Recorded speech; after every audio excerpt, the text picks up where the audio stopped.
A paz do Senhor, querido aluno da Escola Bíblica Dominical. Eu sou o evangelista Janderson Nascimento e estou segundo vice-presidente da Assembleia de Deus aqui em Vitória da Conquista, uma igreja que é pastoreada pelo pastor Davi Oliveira Boa Sorte.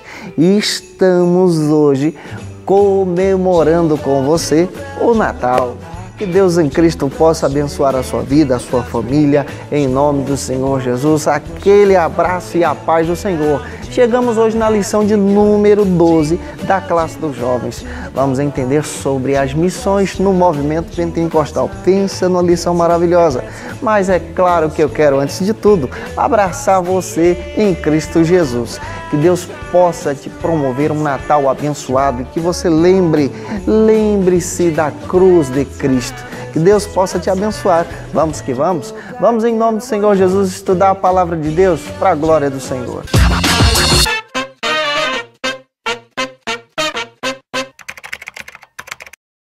Hoje nós chegamos na lição de número 12 aqui da classe dos jovens. A prioridade missionária dos pentecostais. Na realidade, o movimento pentecostal ele surge com essa prioridade missionária, essa capacitação do poder divino, do poder do Espírito para a obra de missões. Um verdadeiro pentecostal entende que a capacitação do poder do Espírito, os dons que Deus nos dá, são na realidade ferramentas para a obra missionária, para expandir o amor, para pregar o reino, pregar a verdade. É claro que você que está chegando hoje aqui pela primeira vez, aproveita, se inscreve no nosso canal, passe a ser um dos nossos alunos. Eu vou ter o prazer, sabe, de te receber por aqui. Aproveita também, deixa aí o seu likezinho, o seu joinha, porque com isso você acaba ajudando a gente a compartilhar ainda mais a palavra de Deus. Aproveita e deixa aí o seu comentário. Vou ficar muito feliz em te receber por aqui. Claro que eu quero saber de onde você está assistindo, tá?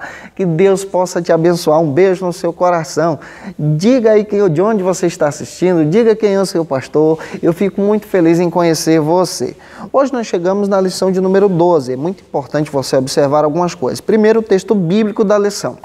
Leia o texto bíblico da sua lição para você não se perder. Observe que a sua lição hoje possui dois objetivos específicos. Analise isso para você não fugir do assunto. E observe também que a sua lição hoje possui dois pontos. Querido professor, fique atento a isso e eu espero que Deus te use em nome do Senhor Jesus na Escola Bíblica Dominical da sua igreja. O movimento pentecostal, que surge no início do século XX, ele surge com um diferencial. Ele surge com essa ideia, com esse fervor missionário. É claro que tudo isso é resultado dos avivamentos que aconteceram antes. Esses avivamentos promoveram essa ideia de obra missionária. No movimento pentecostal em si, as missões agora elas acabam ganhando um potencial. As pessoas passam a adquirir essa ideia de missões por causa do poder do Espírito Santo, especialmente do avivamento que estava acontecendo na Rua Azusa em si. As pessoas creem nesse avivamento e a partir desta crença, elas passam a ir para outras nações, pregar o Evangelho. Isso tudo é tão real que os missionários fundadores da Assembleia de Deus são resultados desse avivamento, dessa capacitação espiritual, dessa graça que Deus dá, para que as pessoas possam ir pregar o Evangelho. O primeiro ponto da nossa lição vai tratar sobre o seguinte assunto. Fique atento, vamos detalhar ele em alguns subtópicos de uma maneira que você possa compreender e trabalhar em sala de aula com seus alunos. A salvação na perspectiva pentecostal e bíblica. É interessante que vamos observar isso. Já que trabalhamos missões, nós também compreendemos a necessidade da salvação. Vamos desenvolver isso com você em alguns subtópicos. O primeiro vai trabalhar sobre o seguinte argumento. Deus amou o mundo. Para nós pentecostais, especialmente desta linha, nós entendemos que a Bíblia diz que Deus amou o mundo de tal maneira que enviou o seu Filho para morrer no nosso lugar. Romanos capítulo 11, versículo 32, é um texto claro, um texto que demonstra a necessidade de propagar esse amor às nações, aos perdidos, que ainda não conhecem essa grande verdade.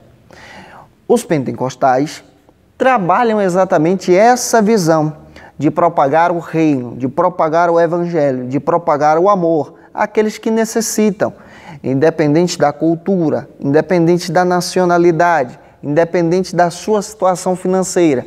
Nós acreditamos que o amor de Deus pode alcançar todas as pessoas. Leia o texto de 2 de Pedro, capítulo 3, versículo 9.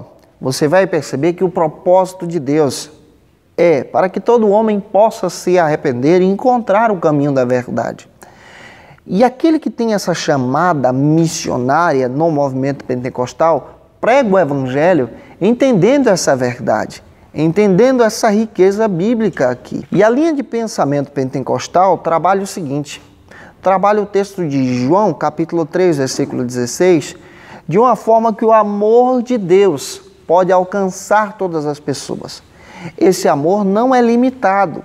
Essa graça, ela invade o coração das pessoas. Ela alcança os perdidos. Deus amou a todos. A cruz aqui não se limita.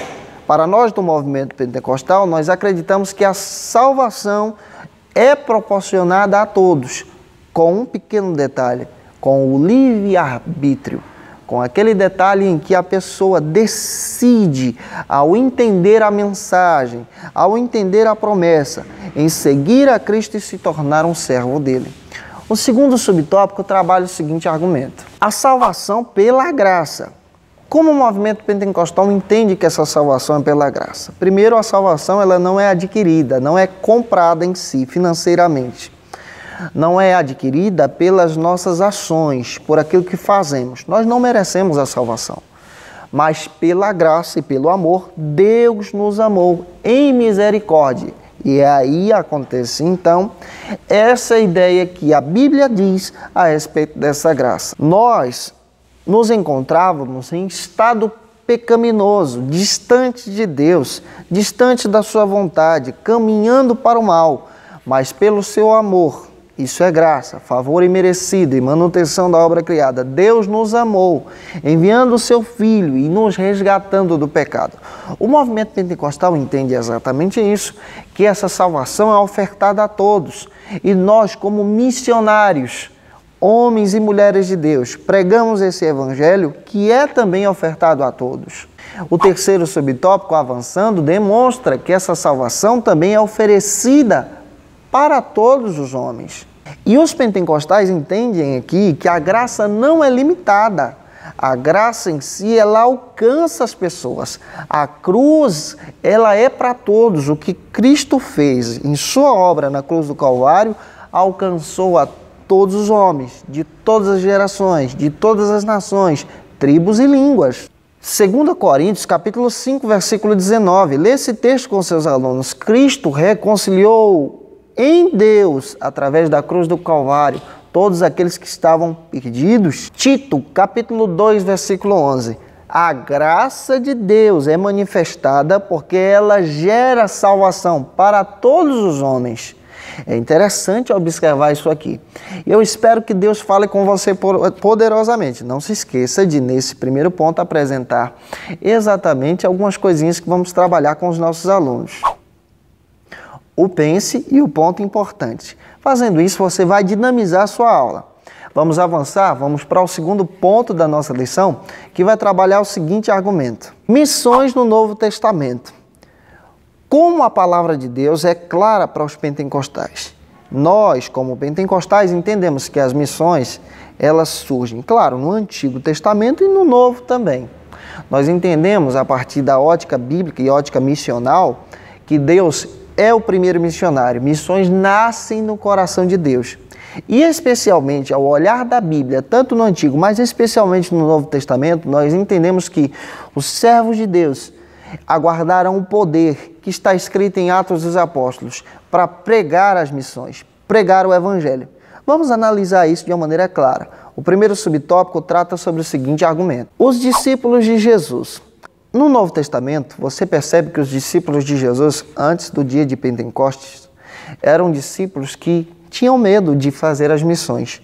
Mas, depois dessa capacitação, eles acreditam na presença real de Deus em sua vida para compartilhar o Evangelho. O movimento pentecostal entende isso, que essa presença é fundamental para a vida do obreiro, para a vida da obreira, para a vida daquele que serve a Deus, porque ele deseja compartilhar esse evangelho. Lucas capítulo 10, versículo 1 ao 17, você percebe que os discípulos de Jesus passaram por um treinamento por Cristo nos evangelhos. Eles pregam a verdade, eles anunciam, porque Cristo dá poder. Mateus também 10 fala sobre isso. Cristo lhes dá poder para que eles possam pregar o evangelho. Primeiro, nós entendemos aqui que o poder não é nosso, mas o poder vem de Deus. Após isso, eles aguardam essa promessa. Essa promessa é apresentada nas Escrituras a partir de Atos. Mas tudo isso é resultado de promessas que Cristo fez aos seus discípulos antes. Leia o texto de Marcos 16, 20 com os seus alunos. Quando você entende isso, você compreende que o resultado do Pentecostes são promessas que Cristo fez de capacitação para a obra missionária para os seus servos. O segundo subtópico da nossa lição fala sobre essa pregação do Evangelho no Novo Testamento. Jerusalém, Samaria, toda a Judeia e até os confins da terra. Atos capítulo 1, versículo 8. Lê esse texto com seus alunos. A ordem para os discípulos era compartilhar o reino. Compartilhar o reino, primeiro, na sua localidade, na sua casa, Jerusalém. Pregar o evangelho. Quando eles são capacitados por Cristo, eles pregam o evangelho em Jerusalém. Atos 3, você percebe que Pedro e João pregam o evangelho a partir de curas, capacitação. 3.000 vidas aceitam a Cristo. Atos capítulo 5, você percebe que quase 5.000 pessoas aceitam a Cristo. Uma somatória de 3 com 5 vai para 8. Atos 6 já não dava mais para contar a multidão, tiveram que multiplicar os discípulos. Atos capítulo 8, 9 e 10, a porta das missões é aberta a partir do apóstolo Pedro, especialmente pregando a palavra de Deus para o centurião Cornélio. Você percebe que a igreja em si ganha essa pregação ministrando a partir do poder, pregando essa verdade. Entenda isso e compartilhe com seus alunos. O terceiro e último subtópico da nossa lição vai tratar sobre o seguinte argumento. O Novo Testamento ensina a respeito desse batismo com o Espírito Santo. Nós do movimento pentecostal entendemos à luz da palavra que o batismo com o Espírito Santo é uma capacitação para a obra missionária. Ele não é a salvação. A salvação é quando a pessoa aceita Cristo como seu Salvador. Isso não é o batismo. A salvação é o elo que a pessoa faz com Cristo. O batismo com o Espírito Santo em línguas em si, ele é uma capacitação missionária que vem depois, a partir da santificação, da consagração que a pessoa tem. E Deus lhe dá para a obra em si. É claro que quando a pessoa cita Cristo, ela passa a ser morada do Espírito. O que eu estou explicando para você é que essa capacitação do batismo, ela surge depois com a santificação e consagração que a pessoa se dedica a Deus para que Deus, em sua misericórdia e graça, lhe conceda para uma grande obra a ser realizada em sua vida. Atos capítulo 18, versículo 24 e 25. Você percebe que quando Paulo chega na cidade de Éfeso, tinha discípulos lá. Eles conheciam somente o batismo de João. Entenda isso. O batismo para o arrependimento, para a salvação, para a conversão. Paulo então intercede por eles e aí acontece o batismo com o Espírito Santo, a capacitação para a obra missionária. E a ideia desse texto bíblico aqui que nos dá é que as pessoas conheciam a salvação para o arrependimento, mas necessitavam conhecer o batismo para a capacitação missionária. O que o movimento pentecostal faz? A partir dessa base bíblica, nós entendemos muito bem que essa capacitação missionária vem do Espírito. É o Espírito Santo que separa missionários, é o Espírito Santo que separa pastores, separa obreiros, líderes. Ele capacita para a sua obra e ele trabalha da sua maneira. É claro que essa capacitação é confirmada a partir das línguas espirituais que recebemos, a partir dos dons que Deus nos concede. Entendendo isso, apresente o pense e o ponto importante para os seus alunos. Gente, que Deus abençoe vocês. Até a próxima aula, se Deus quiser. Eu te espero por aqui. Feliz Natal, que Deus te abençoe. Semana que vem estaremos aqui com você para a glória de Deus. Já estamos gravando as aulas de adultos, jovens e juvenis do primeiro trimestre da CPAD de 2019. É só você procurar aí no canal. Um grande abraço, a paz do Senhor Jesus e tchau, tchau.